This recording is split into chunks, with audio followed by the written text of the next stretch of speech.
We kicked it all off today with Steve Hansen. Rang him this morning after the story broke that he was hanging with Eddie Jones. Now, on the surface, as I started the program by saying, you think, okay, well, what's all that about? Is it as bad as what it seems?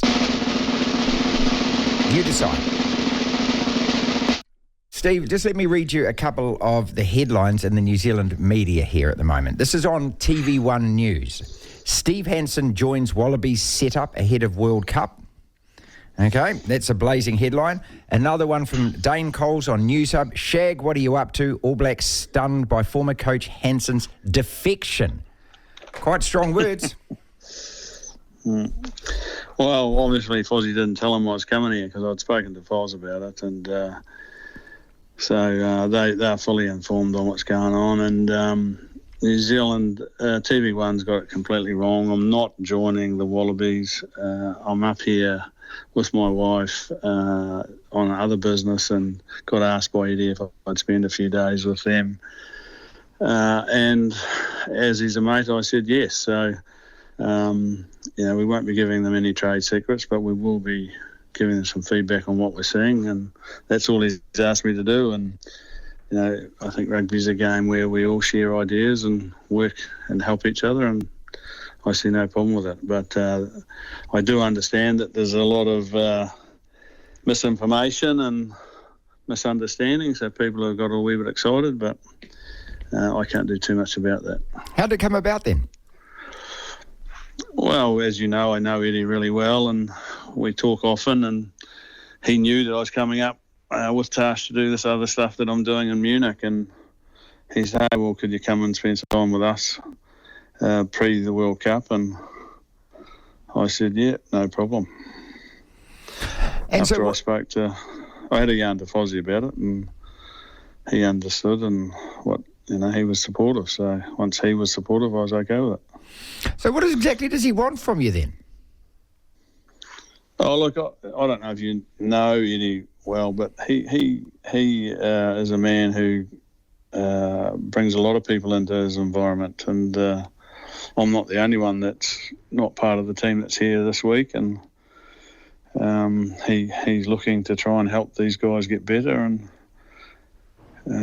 he's looking for feedback on how he's doing that, and that's all we're doing. Nothing tactical, nothing like that?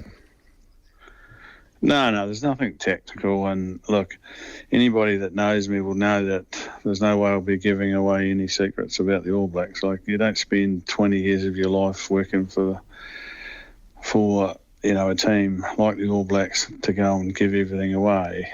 All I'm here to do is say, like, Ed, this is what I'm seeing, and helping him create a team that can get better, and that can only be better for New Zealand rugby in the long run anyway, if Australia gets better. Do you understand, though, that people will have a reaction to it back home? Yeah, I understand that because they're not informed, and that's okay.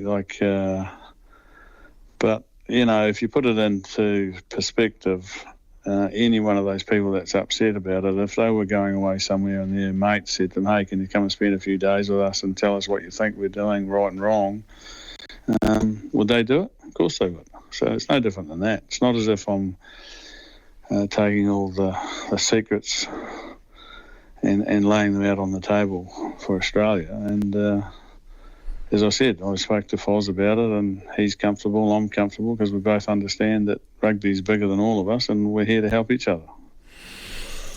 What did you think of the internationals on the weekend, mate? Did you get a chance to watch Ireland again? How good are they? They're going well, and playing really, really well. I think, the only thing that's going to be tough for them is the side of the draw they're on, and the expectations of coming in as number one in the world and not having gone past the quarterfinals. If they handle that pressure, they're more than capable of, going a long way into the tournament and even winning it. As far as saying that, I think the All Blacks, are in the same boat. I think they're playing really, really well as well, and but 5 of the best teams in the world are on one side of the draw, so 3 of them are going to be out with the quarterfinals. Yeah, that's a vagary, isn't it? They've got to do something about that, about doing the draw 3 years out. All Blacks against Springboks this weekend. And what are your thoughts on that? Look, I think the big thing for the All Blacks is Foz and his team will be looking to get some important game time into people. But at the same time, keeping fingers and toes crossed that no one gets injured. And the closer you get to the tournament, the less you want those, because you've got to make decisions about replacements before the 28th of August. If you lose somebody before then, you can replace them and then still bring that injured player back at some stage if there's other injuries. But after that, you don't. So, you've got to play, and there will be injuries. You just hope they're not major. But it doesn't matter whether we win or lose that game. I don't think so. I think they've put their marker on the ground. There's other things at work now. All right. When do you go to work with Ed? Tomorrow? I got here yesterday, so I spent a day with them today. They didn't do too much, and I spent the morning. I went out for lunch and then spent the rest of the afternoon with my wife, actually. So it's not as if people could actually see what's happening versus what they think is happening, they'd have a bit of a giggle at themselves. Devlin. Oh my goodness me! The Platform.